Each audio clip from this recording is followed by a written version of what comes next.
Hey guys, hope you guys are doing great. Today's topic is going to be about blockchain security.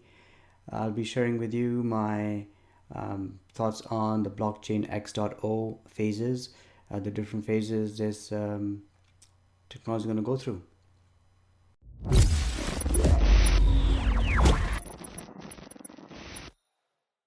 So, moving right along, the topics of today's discussion are going to be blockchain background, the use cases, blockchain X.0, smart contract, the weakest link, security considerations. Blockchain has been discussed for a while now, and in my eyes, there are pretty much three deployment types of blockchains: the public, private, and hybrid. And most of the deployments have been on the public side, and they are pretty much the Bitcoin, Ethereum, Litecoin, etc.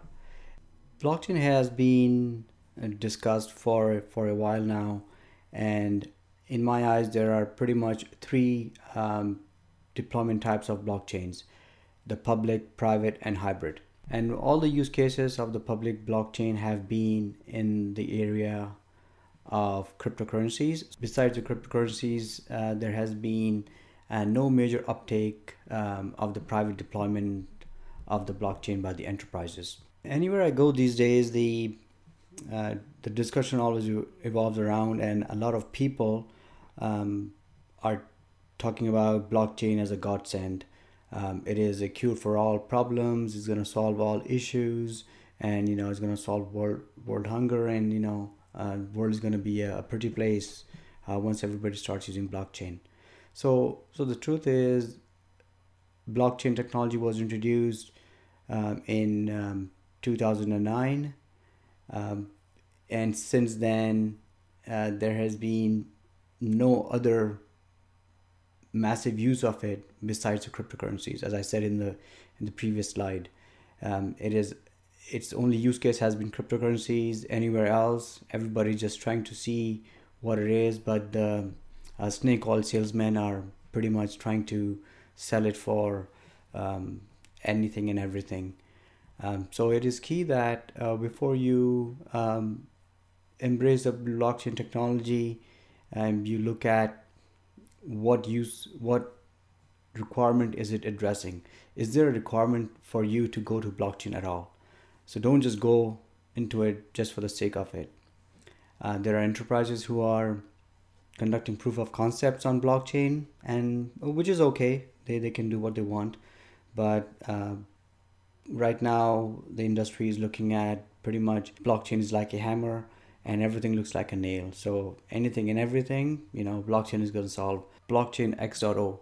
In this slide, I talk about the evolution of the blockchain technology since its inception. So if you look at the table in the slide number 5, blockchain 1.0, I call these Bitcoin, Litecoin, Dogecoin.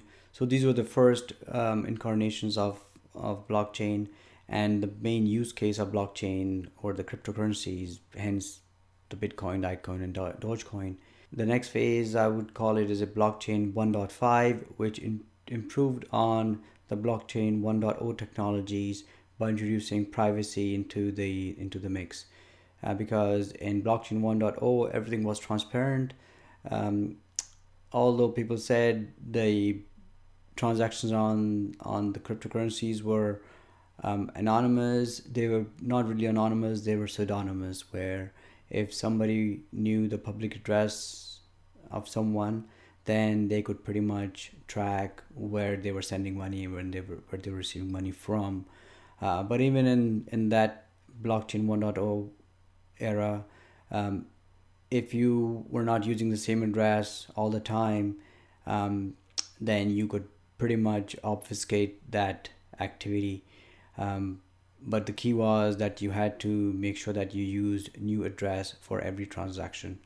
The introduction of the blockchain 1.5 technologies such as Monero, Zcash, Zcoin, they introduced the ability to anonymize the transactions at the blockchain level, so not a lot of information was available. Um, then came blockchain 2.0. Ethereum is is an improvement on all it's pretty much an improvement on the blockchain 1.0 technologies, where it said instead of creating a new cryptocurrency um, every time you had to fork an existing blockchain and introduce some additional code into it. What Ethereum meant to do was they said they will introduce a platform which would allow creation of cryptocurrencies programmatically. And to do this, they introduce a concept of smart contracts, which would be the code that you could write to implement your cryptocurrency without worrying about the nodes, the mining, and all that complicated stuff. But if you look at it, going from 1.5 to 2.0, Ethereum still does not have any implementation of privacy in it. The new version of Ethereum is going to have that implemented in it, and I think Ethereum is going for the ZK snarks, but that is yet to be found out when they do implement it. The next phase of blockchain, as I call 3.0, would be, as you can see in the list, EOS, Neo, Hyperledger.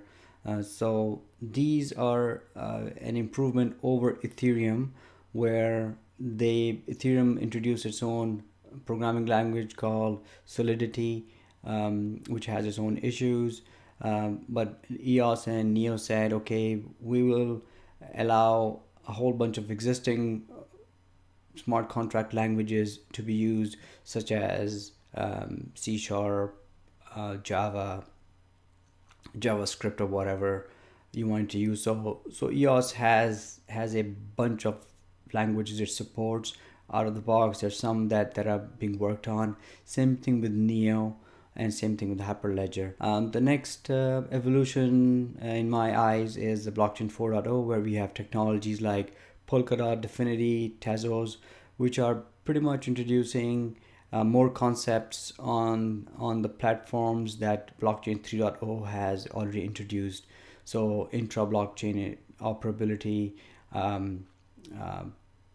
consensus mechanisms, where if you wanted to change certain aspects of the blockchain, you would have to go through a consensus mechanism, and only through that you could have those changes implemented into the blockchain. One of the key, and when I talk about this, I'm talking about Tezos, which is planning on introducing that. Hopefully sometime in summer they should go live. Smart contracts were introduced by Ethereum in 2015. This was, again, as I said in the previous slide, the mechanisms for automating and making a platform that allowed people to create their own cryptocurrencies with the whole bunch of logic in it. But it is not to be construed as a legal contract.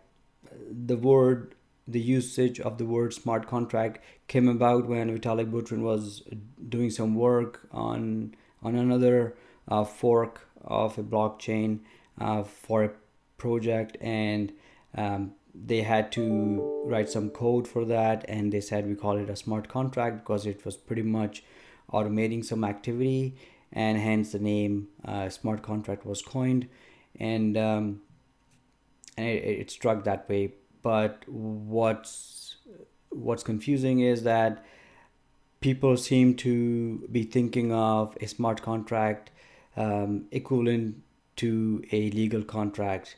No, both of these are not equal. If you went to a lawyer, lawyers don't speak smart contract language. They speak their legalese, and they will only talk about their stuff, and they would not sign off on any smart contracts. So just beware of that. And coming along to the theme of this show today is security. The fact that you can write a bunch of code to do certain activities for you introduces inherent risks, because it is code, it is written by human beings. There have to be sooner or later there are going to be some bugs in it, and when something has bugs in it, those bugs can be exploited by people, and bad things will happen, such as the DAO hack that happened in 2016, where a smart contract was had some code issues in it, and somebody found that hole, and they exploited it, and they ran away with about $150 million worth of ether. The weakest link in this whole equation so far has been the smart contract, which is not really the blockchain itself. Blockchain inherently is very secure. No one has been able to hack it or change it or crack it. So it is a secure technology. But what happens is, people who are using the blockchain, they have their mechanisms to use the blockchain, and this mechanism at this point of time, because cryptocurrencies are prevalent right now, is the wallet. And when you are writing stuff to the blockchain, blockchain says you have to make sure that there's a private key and a public key exchanged. And you as a wallet owner should have the private key, and public key you can give to anybody else. But if the wallet owner as such does not protect the private key or the secret to the private key, then they might be susceptible to phishing attacks. So all the hacks, all the losses that have been incurred so far have been due to the fact that the wallet mechanisms are pretty complicated, and people forget their keys, people lose their keys, and people don't protect the keys intelligently, and that's what makes them lose their cryptocurrencies.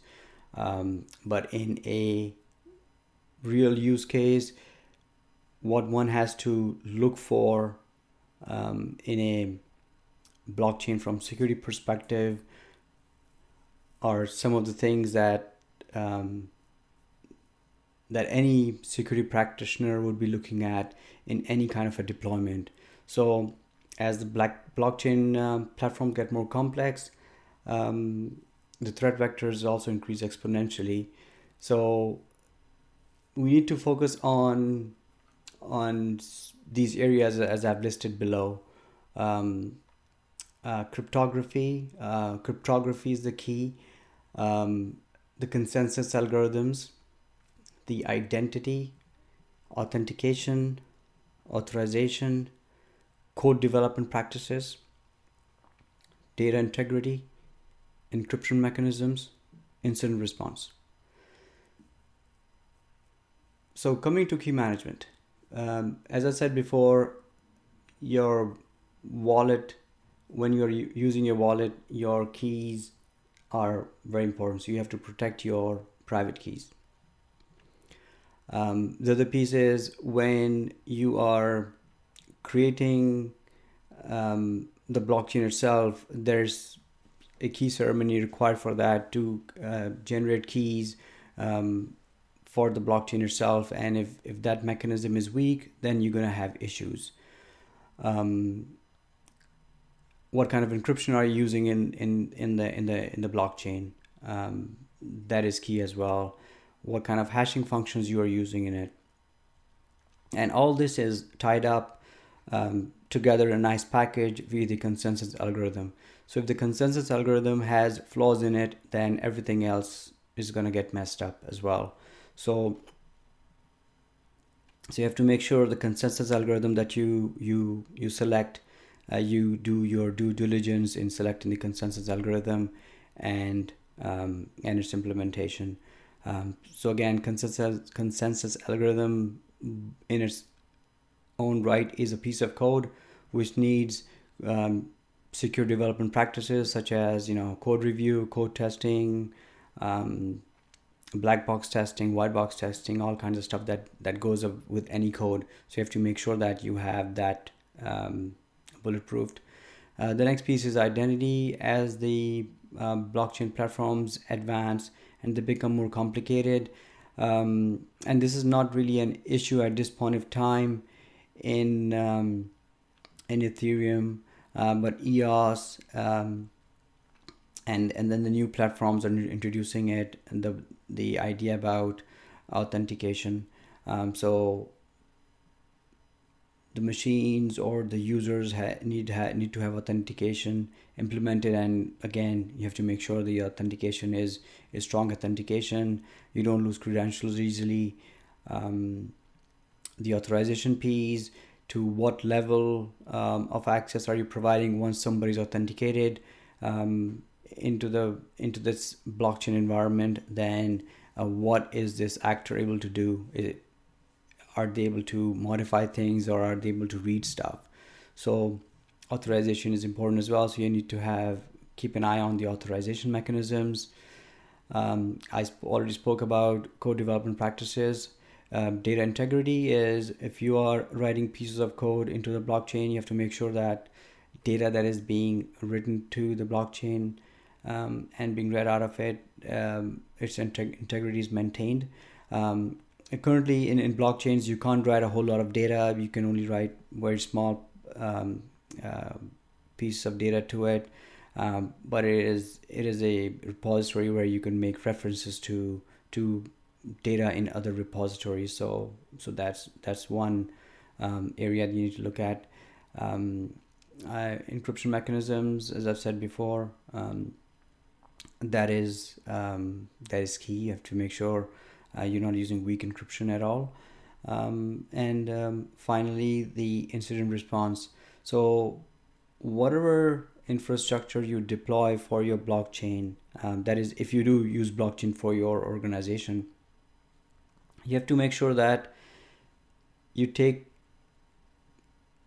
have documented processes for incident response and monitoring for incidents. So the whole infrastructure that this blockchain is going to be sitting on, make sure you have the proper monitoring in place.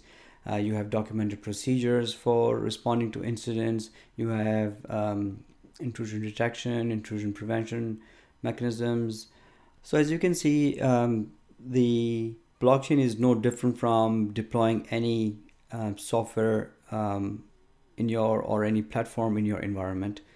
As long as your requirements are clear, you understand what your needs are, what you're going to be implementing it for, then use those same delivery methodologies.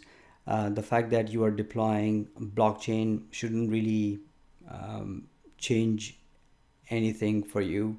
If you have strong security practices being practiced in your organization, then looking at blockchain, deploying a blockchain technology should not be rocket science. It should be just following the regular project delivery methodology, taking care of the regular security requirements.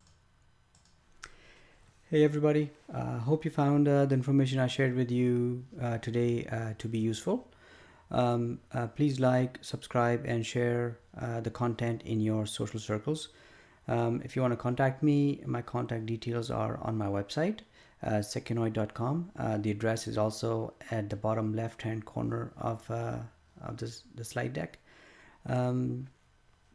And finally, the information I have shared should not be used as financial advice. So play the cryptocurrency investment game at your own risk. And lastly, thank you for your time, and talk to you soon. Bye-bye.